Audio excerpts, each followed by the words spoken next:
Alors oui, merci Sarah. Donc, je suis arrivé semaine dernière. Donc, au-delà d'être responsable immobilier dans tes équipes, Sarah, chargé en mission d'accompagner l'ensemble du corps médical à coordonner les réalisations des futures infrastructures de l'EPSM conformes au projet d'établissement. Je serai cet après-midi votre animateur pour cette table ronde. Euh, alors, je serais tenté de dire que le professionnel de santé mentale et l'architecte se rejoignent en leur capacité à décloisonner les esprits et les murs. C'est ce qu'on a pu faire comme constat toute cette matinée, grâce aux témoignages de professionnels qui sont investis et qui nous ont fait un retour sur tout ce qu'ils ont pu faire, penser en termes de santé mentale et en termes d'objets et de futures installations. Et donc maintenant, nous sommes aussi conscients que les nouveaux outils de santé mentale made in Guada, comme disait notre directrice, font partie d'un chantier majeur que nous entamons et que celui-ci ne pourra se faire qu'avec une participation active de tous les acteurs agissant pour le patient, son bien-être et son parcours de santé. Alors en premier lieu, bien sûr, le corps médical. Donc nous nous attacherons dans les prochains temps à recenser et à faire une enquête fine, à disséquer, je dirais, les besoins de ce corps médical de façon à mieux coller aux fonctionnalités et à l'ergonomie de vos futures installations. Mais aussi les professionnels comme les architectes, les bureaux d'études qui nous ont rejoints, je vous remercie, et les autres professionnels de la construction qui nous guideront sur ce chemin parsemé de normes, de règles et autres contraintes économiques, sismiques, cycloniques, climatiques. Donc, je profite de ce premier forum de la santé mentale et de l'architecture pour lancer, moi, ma première réunion de chantier. Et pour cette première réunion de chantier, je serai rejoint de 4 personnes, mais que je vous inviterai également à interroger. Le docteur Béatrice Safrano, le docteur Christophe Schmitt, le docteur Christophe Legal et le docteur Rémi Slama. Je vais vous demander à chacun de vous présenter et nous passerons par la suite à la table ronde que j'animerai avec vous, avec grand plaisir.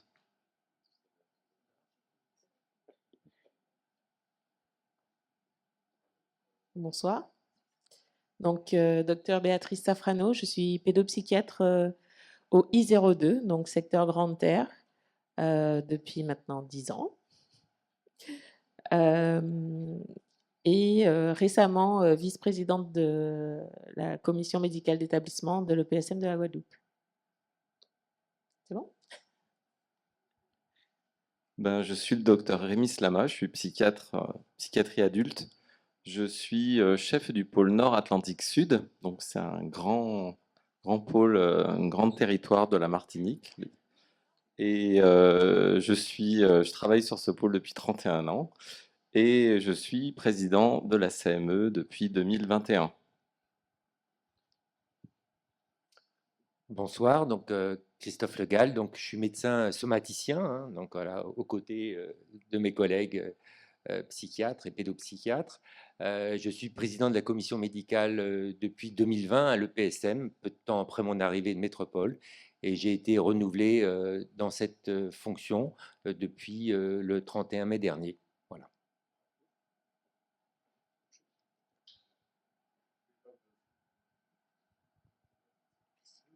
Là, c'est bon? Oui. Ouais. Donc, je ne vais pas me représenter, mais je vais simplement préciser que, en plus de mes fonctions de président de la conférence, j'ai toujours gardé un pied, je dirais, dans la réalité, puisque je suis à la fois consultant à la maison des adolescents de la Moselle, donc à Metz, en tant que psychiatre de l'enfant et de l'adolescent, et que par ailleurs, je suis le responsable médical d'une unité pour patients autistes présentant des troubles cognitifs. Voilà. Sandra Métis, faisant fonction de cadre supérieur sur le territoire de la Basse-Terre, G01, G02, G03 et antenne du SMPR à la maison d'arrêt de Basse-Terre. Sylvie Gabory, cadre supérieur de santé à la direction des soins. Effectivement, Mme Gigaï nous a conviés parce que je pense qu'on a tous compris au fil de ces échanges que si on parle d'architecture et de soins, on ne parle pas que de médecins, mais également de soignants, quels qu'ils soient. Merci à tous.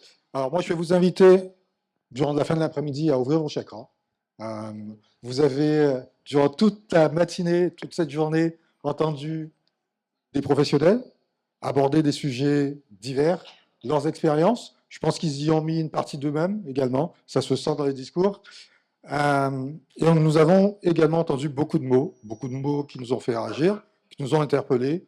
Nous avons entendu parler de dignité humaine, de parcours de soins, nous avons entendu parler de liens. Et aujourd'hui, la première question que j'aurais pour vous, ça serait de savoir quel est le mot qui vous a touché ce matin, que vous connaissiez, ou un concept qui vous a touché ce matin et qui vous touche encore dans cette problématique de construire la santé mentale de demain en Guadeloupe. Philosophie de soins. Ensemble, collaborer.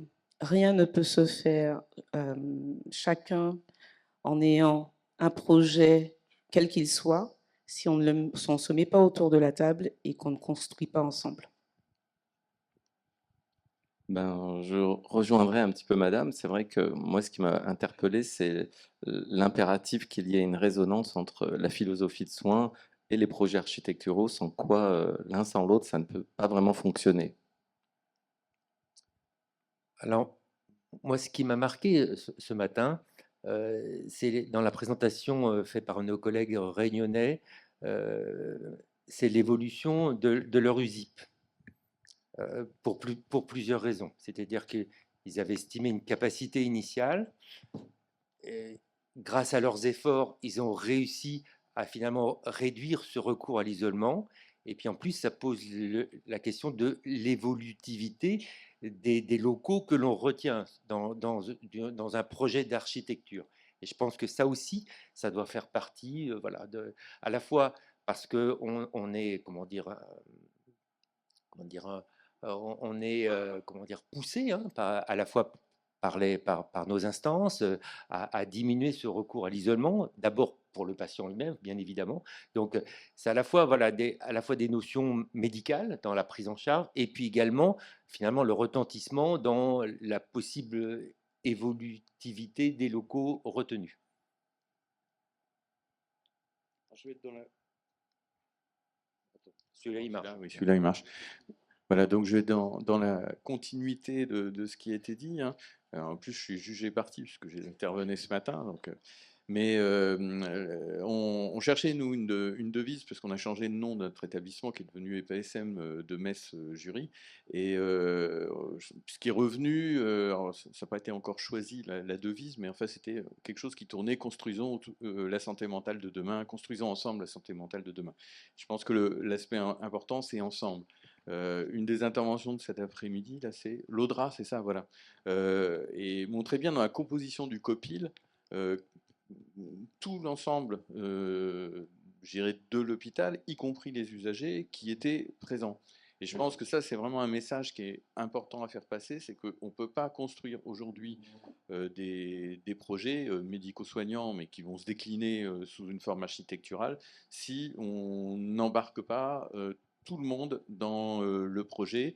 Et comme je disais ce matin, moi je parle plus de projet médical, je parle de projet médico-soignant.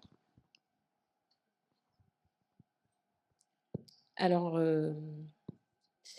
moi, j'ai été particulièrement touchée par l'intervention du professeur Duflo et par son credo, notamment attractivité, aimant. Ce sont des mots qui m'ont vraiment parlé, qui viennent en contradiction avec tout ce que représente la psychiatrie jusqu'à présent, c'est-à-dire peur, stigmatisation, méfiance.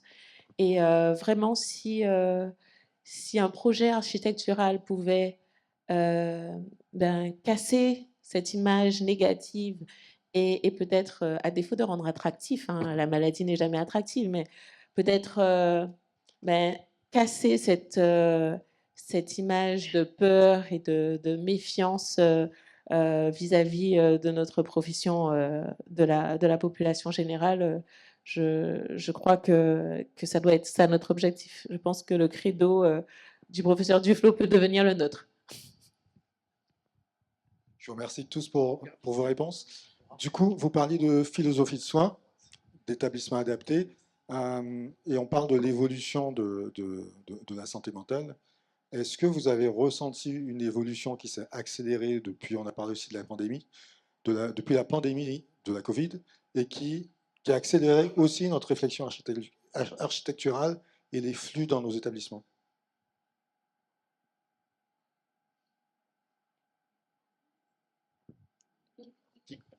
Vous voulez que je commence?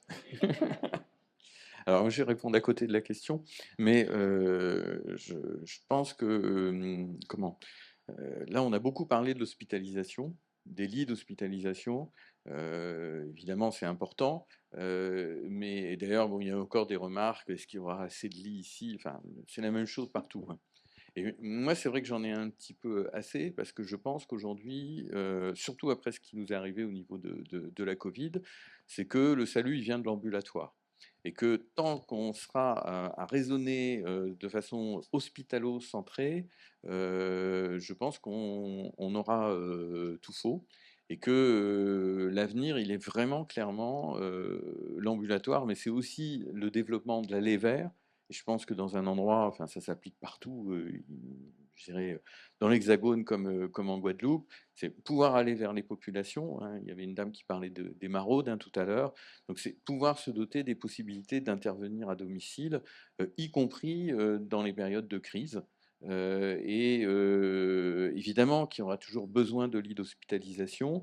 On a parlé de ça. Et évidemment qu'il faut que ces lieux d'hospitalisation soient des lieux hospitaliers au sens vraiment, je dirais, étymologique du terme. Mais il faut aussi qu'on puisse déployer correctement l'ambulatoire. Et là, on a aussi besoin de lieux qui soient accueillants, là, ce coup-ci, parce que c'est notre... enfin, je pense que la question de l'accueil est quelque chose de fondamental. Donc voilà, je pense que par rapport à ce que nous a appris, enfin, le grand renfermement du Covid, où les gens ont souffert de se retrouver coupés du monde, je pense qu'on doit justement développer cette philosophie de l'aller vers, et je pense que dans des populations qui sont parfois en très grande difficulté sur un plan économique et social, il ne faut pas attendre qu'ils viennent vers nous, il faut aller vers eux. En même temps, je trouve que c'est très intéressant ce que tu dis, mais ce qu'on constate dans les structures ambulatoires, c'est que nos capacités finalement d'évolution sont très très bloquées. Je vois par exemple en Martinique, on a aujourd'hui 6 IPA qui interviennent. Bon, bah, il n'y a pas de bureau pour les IPA, c'est pas prévu pour. On a des internes qui arrivent. Ils veulent faire des consultations en CMP, c'est pas prévu pour, c'est la bataille, il faut virer l'assistante sociale, il faut demander à la psychologue d'aller voir ailleurs pour pouvoir organiser quelque chose de cet ordre-là. Il n'y a pas de place pour recevoir les familles, faire des entretiens, les bureaux sont rikiki. Enfin, il y a rien qui fonctionne finalement pour permettre cet accueil et cette prise en charge qui effectivement représente 80% de notre file active avec des gens qui viennent jamais à l'hôpital. Et ça, c'est une question, on le voit à travers les enjeux économiques. Moi, sur mon secteur, on a reconstruit un CMP CATTP hôpital de jour. Bon, on m'a donné 450 mètres carrés et il fallait se débrouiller avec ça. Et il n'y avait pas 1 mètre carré de supplémentaire, ce qui fait qu'on est toujours extrêmement déçu à l'arrivée parce que on n'a pas les espaces pour. Et voilà, tout est prévu au millimètre près et il n'y a pas d'espace pour autre chose.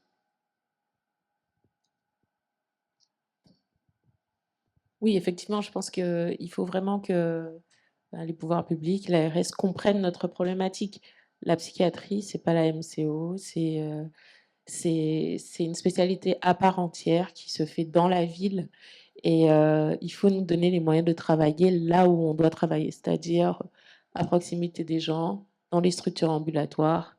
On n'arrête pas de dire que le CMP est le fer de lance du soin, le point central de notre prise en charge, mais dotons-nous de CMP qui peut répondre aux attentes de la population, c'est-à-dire effectivement des surfaces suffisamment grandes, des lieux où il fait bon vivre, où on a envie d'aller se faire soigner et avec des équipes qui, je repense à la dame des flamboyants, des équipes qui prennent plaisir à venir travailler parce qu'ils sont dans un lieu de soins qui leur donne envie de faire.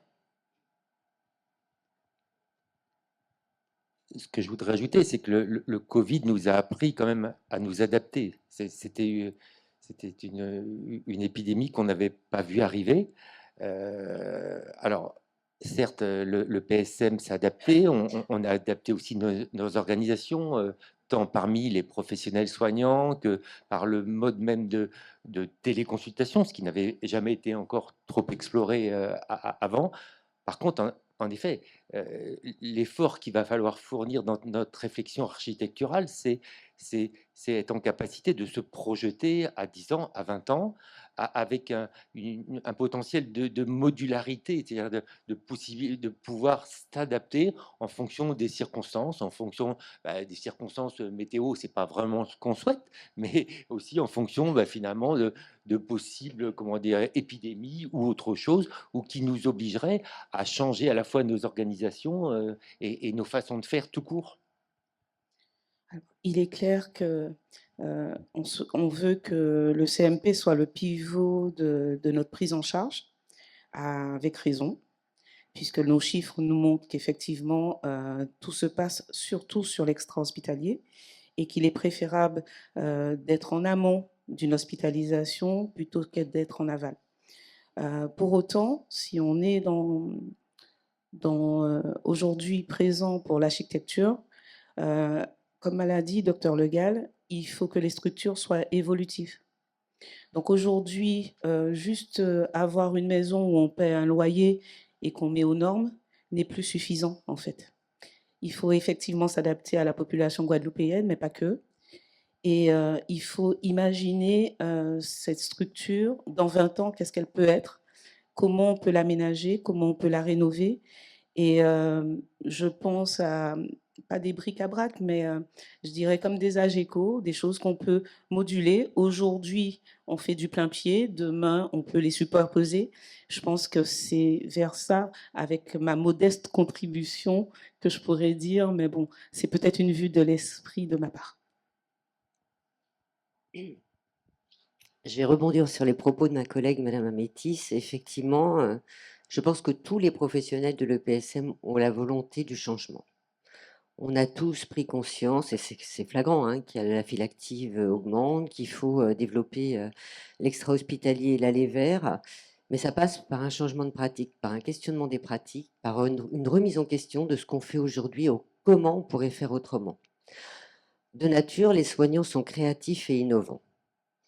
Donc aujourd'hui, le docteur Schmitt parlait d'un projet médico-soignant. Les soignants ont leur place dans cette construction, dans cette volonté de... Enfin, il faut que vous participiez, il faut que nous participions pour apporter à la fois l'état des lieux dont parlait le monsieur de l'hémodialyse en début d'après-midi, c'est-à-dire qu'ils ont fait un état des lieux de ce qui allait, ce qui dysfonctionnait. On connaît la cible développée l'extra-hospitalier, la porte d'entrée que sont les CMP, les équipes mobiles comme on a pu le voir à La Réunion. Aujourd'hui, vous savez tous dans vos unités de travail ce qui fonctionne et ce qui ne fonctionne pas, ce qui vous dérange, ce qui vous fait peur. On sait que la violence est omniprésente, et que c'est une crainte majeure chez l'ensemble des professionnels actuellement, avec des situations de crise qu'on a pu vivre dans certaines structures, hein. Mais après, qu'est-ce qui génère la violence? Il y a l'architecture, il y a l'organisation de soins, il y a la formation, il y a les postures professionnelles. Donc c'est un tout. Donc sans la contribution de tous, un projet architectural serait une coquille vide en fait. Donc il va sans dire que c'est un projet d'ampleur qui bouge toutes les lignes. Merci. Alors, je vais m'adresser maintenant aux professionnels de la construction. Vous avez vu, on a parlé avec Mme Gigaï de la construction d'un grand site à Perrin. Et là, on s'est assez rapidement orienté vers les CMP, donc des sites plutôt satellites. Est-ce que vous, en tant que constructeur, en tant que professionnel de la construction, vous sentez déjà le terreau nécessaire pour la construction d'un programme? Alors, je demande à l'un d'entre vous éventuellement de donner son avis sur ce qu'il a entendu aujourd'hui et ce qu'il entend sur ces tables rondes pour pouvoir aussi nous questionner au niveau de l'EPSN. Alors, Monsieur Nicolas?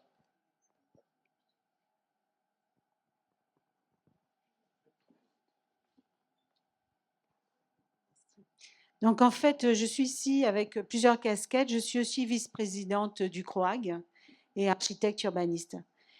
Donc en vous écoutant, vous avez posé la question et vous avez bien amené le sujet. En fait, les architectes à un moment, et puis les acteurs de la construction, sont là en fait pour traduire les besoins exprimés par le client ou par le maître d'ouvrage. Et je pense que c'est là la clé, c'est-à-dire comment exprimer les besoins ou bien les préconisations souhaitées pour qu'un projet fonctionne du point de vue qualitatif. Comment le traduire pour que l'architecte puisse proposer un projet qui se construit. Donc c'est tout là, en fait, là on est dans de la programmation, on doit vraiment, en tant que professionnel, rentrer dans une problématique un peu plus complexe que juste répondre à un bâtiment en termes de réglementation. Là, on est vraiment dans la qualité de vie d'un projet. Et je fais confiance à mes confrères hein, pour y arriver, mais c'est à vous aussi d'imposer un petit peu cette démarche. Parce que ça ne se fait pas forcément naturellement. Si vous allez voir un professionnel, vous lui dites, voilà, il me faut 300 mètres carrés, 10 chambres, en fait, je dis n'importe quoi, un espace. On va vous proposer un projet qui répond à ces besoins-là. Mais si vous dites, voilà, moi, il me faut un espace où les personnes qui viennent travailler aient du plaisir à arriver, à rentrer, à accueillir les personnes qui sont pensionnaires. On veut des espaces qui soient ouverts sur l'extérieur, qui permettent, je ne sais pas moi, de mettre en place des jardins partagés ou bien des choses comme ça. Ça, c'est une autre approche. Et il ne faut pas hésiter parce que c'est vous qui allez faire évoluer le projet vers avec des critères et une ambition que vous imposez vous. Voilà. Je ne sais pas si mes confrères veulent rajouter quelque chose. Si je puis me permettre de rebondir, depuis 2 mois, avec la psychiatrie de l'enfant et de l'adolescent, ce travail de maturation a bien commencé parce que ce que disait docteur Schmitt ce matin, les changements de réglementation en matière d'autorisation nous obligent à nous réinventer. Et on a profité de cette opportunité, je regarde docteur Deveau aussi, pour repenser complètement le projet. Et là, on est en train de faire un pas vers un peu le modèle de Metz ou le modèle réunionnais, c'est-à-dire de se repenser avec des centres de santé mentale qui ne soient pas que pédopsychiatriques ou que adultes, mais où on aura cette mutualisation, si je peux dire, d'un point de vue logistique, même si les éléments seront séparés. Et effectivement, il y a la reconstruction du site de Chauvel, mais il y a aussi le CMP HDJ CATTP de Capesterre-Belle-Eau. Il y a le gros projet Marie-Galante adulte-enfant, et là, avec un challenge à la clé, puisque le docteur Hetzel nous a fait confiance et nous a cédé un terrain en plein Grand-Bourg. Donc, ça veut dire qu'il va falloir qu'on fasse un bâtiment qui s'intègre, qui donne envie, qui soit attractif, magnétique et aimant, pour que... Moi, j'y crois. J'ai entendu professeur Duflo en 2016, et depuis, je n'ai eu de cesse que de me dire que l'architecture et la santé, ça va de pair. Parce que si on a des bâtiments modulaires, modulables, si on a des bâtiments qui peuvent s'adapter aux évolutions, on aura des conditions de vie qui seront acceptables pour travailler. Et on ne peut pas réinventer les conditions de travail. Et ça, c'est très compliqué de faire ce que vous disiez, des aménagements sur une villa pour en faire un CMP. Un CMP, c'est un lieu de soins et ça doit répondre à un certain nombre de critères. Séparation par tranche d'âge, accessibilité, inclusivité, c'est tout ça, c'est fondamental. On ne peut pas faire l'économie de ça. Donc des projets, on en a déjà pas mal de programmés. Sainte-Rose, peut-être, peut-être pas. Basse-Terre avec reconstruction du XAPA, du CAMS, de la partie CMP, HDJ, CATTP, enfants, adultes. Donc, on a déjà un programme très riche. Et en plus, on a un projet qui va soutenir ce programme. Maintenant, il faut que cette réflexion cette réflexion menée par toute l'équipe de la psychiatrie de l'enfant et de l'adolescent passe aussi au niveau des adultes. Parce que c'est exactement la même problématique. Ça rejoint de quelle philosophie de soins on a envie de développer pour la Guadeloupe. Et c'est pour ça que il y a Madame Gouffran, il y a Madame Robert et les autres représentants des usagers, parce que quel projet on a envie de construire ensemble? Parce que vous avez aussi votre mot à dire. Et nous, pour préparer ces projets de reconstruction, depuis septembre 2023, nous avons des représentants des usagers qui siègent à toutes les instances de l'hôpital pour donner leur avis. Et je pense que c'est ce que vous disiez ensemble. Alors, juste pour ajouter, Madame Gigaï, c'est vrai que je me suis toujours demandé pourquoi les CMP de cette EPSM étaient tous pensés sur le même modèle, c'est-à-dire des villas qui ont été louées ou achetées par les établissements. Alors, ma réflexion a poussé à me dire que peut-être que c'est parce que la psychiatrie, on pensait que c'était des lieux de vie et que ça devait pouvoir s'adapter à des habitations, des lieux d'habitation initialement. Mais c'est vrai que pour le coup, j'ai l'impression que la problématique de santé et de prise en charge a toujours été prise à l'envers. C'est-à-dire qu'on a un bâti et on essaye d'adapter nos pratiques à la structure architecturale. Et je pense que là, le fondement n'est pas bon. On ne peut pas penser à un soin adapté si il faut qu'il rentre, enfin, si on doit faire rentrer une balle dans un carré, on est forcément parti sur de mauvaises bases. Donc, je pense que c'est aussi le fait que nous-mêmes, en tant que professionnels de la psychiatrie, peut-être que longtemps, on ne s'est pas senti suffisamment légitime pour revendiquer des structures de soins en tant que telles, qui soient des architectures dédiées aux soins et pas du homestaging ou du recyclage, quoi. Bien que je sois très écolo, hein. Je voulais en profiter pour rebondir sur les propos du docteur Safrano. Le changement, ça prend du temps. Un projet architectural, ça se fait pas en un claquement de doigts. Et aujourd'hui encore, on voit dans les pratiques qu'on aurait tendance à vouloir aller vite, changer, trouver une maison, et puis la réhabiliter, c'est pas forcément la bonne solution. Donc effectivement, bah, par nature, le soignant, on est action, réaction, on a envie que ça aille vite, mais non, il vaut mieux prendre le temps parce que les projets architecturaux, comme on l'a dit tout au long de la journée, c'est des projets à 20-30 ans. Donc, même si les projets futurs vont être modulables, enfin, c'est l'objectif qu'on doit se fixer, mieux vaut prendre le temps. Et il y a une phrase que j'adore et que j'utilise souvent, donc il y a des gens qui vont se dire, elle le répète encore, le projet, ça ne se décrète pas, ce sont les gens de terrain et les gens qui le construisent. Et donc, bah, ça prend du temps de mettre tout le monde autour de la table, de savoir réellement ce qu'on veut pour les patients et de se coordonner ensemble pour trouver des solutions adaptées. Idéal, non, ce sera jamais idéal, mais ce sera au moins adapté, contrairement à ce qu'on a aujourd'hui, parce que la villa comme lieu de soins, non, c'est pas adapté du tout. Oui, mais ça répond exactement. En fait, on lance aujourd'hui, je pense que c'est le T0, c'est peut-être la première pierre de notre futur chantier, une réflexion globale sur comment seront organisés nos soins au sein de l'EPSM. Et effectivement, de ce que vous dites, ce qu'il nous faudra, nous, au sein de l'équipe technique, hein, Sarah, c'est aussi recenser ce qui a comme frein aujourd'hui à l'approche de la santé mentale telle que vous, professionnels de santé, vous la considérez. Mais pour ça, effectivement, on aura besoin de vous. Donc, je me remets à Monsieur Schmitt qui nous expliquait ce matin divers projets.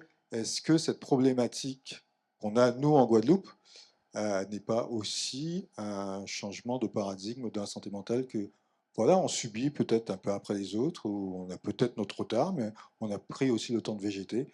Est-ce que ça n'est pas aussi à notre tour de nous mettre en branle pour réaliser ce chantier? Et quelles sont du coup les bonnes recettes?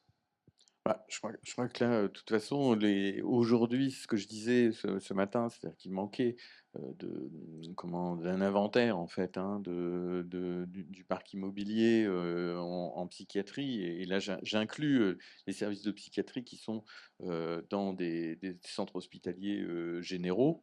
La problématique que vous rencontrez ici, on la rencontre dans d'autres établissements de l'Hexagone, à peu près dans les mêmes termes.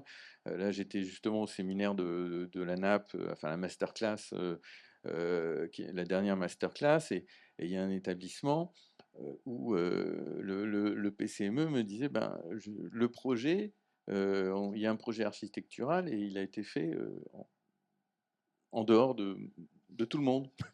Donc effectivement, voilà, c'est très compliqué, une fois que les choses sont lancées, d'arrêter le TGV, quoi, en fait, hein. Donc là, au contraire, je pense que vous avez vraiment une superbe opportunité de pouvoir collectivement, voilà, réfléchir effectivement à ce que vous souhaitez faire, comment vous souhaitez structurer le soin, et après de le décliner dans des locaux et dans des murs. Après, il faut trouver des architectes qui sont à l'écoute, mais ça, je pense que c'est pas trop un problème. Il faut surtout avoir des idées assez claires sur ce dont on a envie, mais aussi sur ce dont on n'a pas envie ou plus envie, parce qu'il y a aussi des fois des pratiques donc, qu'on a, enfin dont on en a marre, mais parce que, comme vous le disiez fort justement, on a adapté nos pratiques à des locaux, mais en définitive, c'est plutôt l'inverse. C'est-à-dire qu'il faut arriver à ce que les locaux s'adaptent à ce qu'on souhaite pratiquer. Alors, vous avez parlé tout à l'heure, Monsieur Janqui, de est-ce qu'il y a une bonne recette? Je pense que, enfin, la bonne recette, il faut la trouver ensemble, en fait. On peut avoir un menu, mais pour autant, on ne saura pas dans quelle mesure mettre certains ingrédients. Et l'ingrédient essentiel, me semble-t-il, effectivement, la partie technique, un architecte, ça ne se décrète pas. Un bureau technique, ça ne se décrète pas non plus. Les soignants et la paire médico-soignante, elle est essentielle, mais plus encore, l'usager. On l'a dit ce matin, et avec Madame Gourdine, on a pu observer au Canada qu'il y avait des retours d'expérience patient, d'accord? On demandait aux usagers d'être intégrés dans tous les groupes de travaux, tous les travaux amenant à la construction de quelque chose. Et il a été aussi mis en lumière, qui m'a interpellée agréablement, c'est la part du culturel. En Guadeloupe, on sait, puisque M. Régent a parlé ce matin d'ethnopsychiatrie, le Guadeloupéen, il est à prendre avec sa culture. Qu'on le veuille pas, qu'on puisse dire on est sous les cocotiers, le soleil et le doudouisme, il y a à penser quelque chose où le Guadeloupéen se sent entier dedans, avec toutes ses caractéristiques bio-psychosociales et culturelles. Ça serait ma recette à moi. C'est moi, j'ai le micro. Oui, j'ai moi quand même. Est-ce qu'on peut recentrer sans prétention aucune, hein? Savoir mettre de côté santé mentale et psychiatrie. Pour moi, c'est important puisque la santé mentale, ça intéresse tout le monde. Ça demande une prévention, ça demande un certain comportement, ça demande peut-être des salles d'écoute, ça demande des structures qui permettent à la population, à un moment donné de sa vie, se sent un petit peu, entre guillemets, déséquilibré et qui voudrait bien avoir un professionnel en face et pouvoir se restructurer.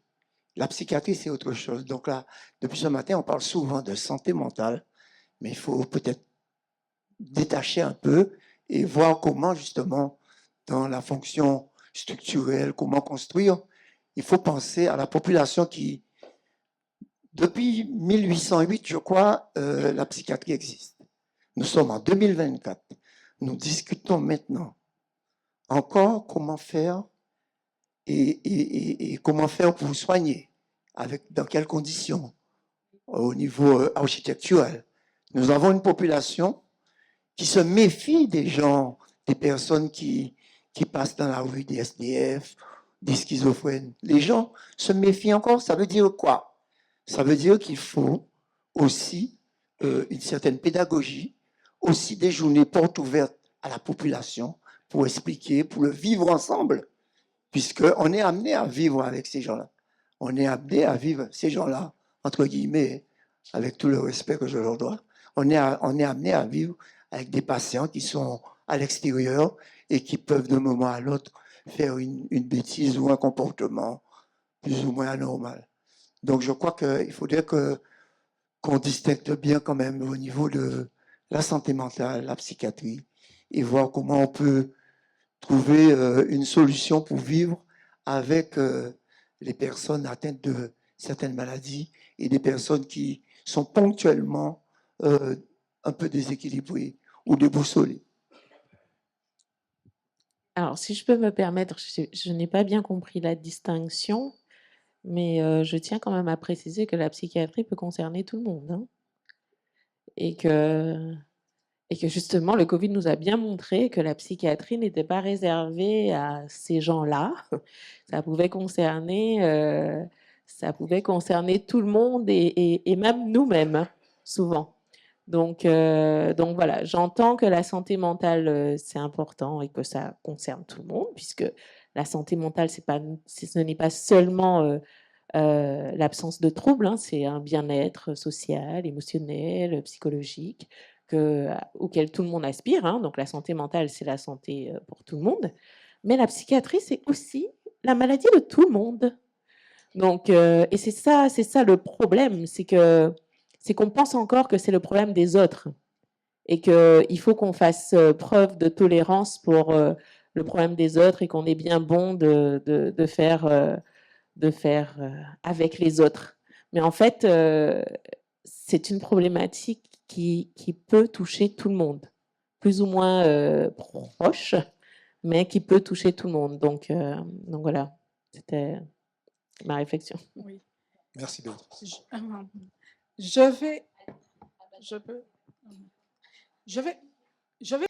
Alors, suite à l'intervention de tout à l'heure, en qualité de déléguée UNAFAM, je ne peux pas ne pas réagir.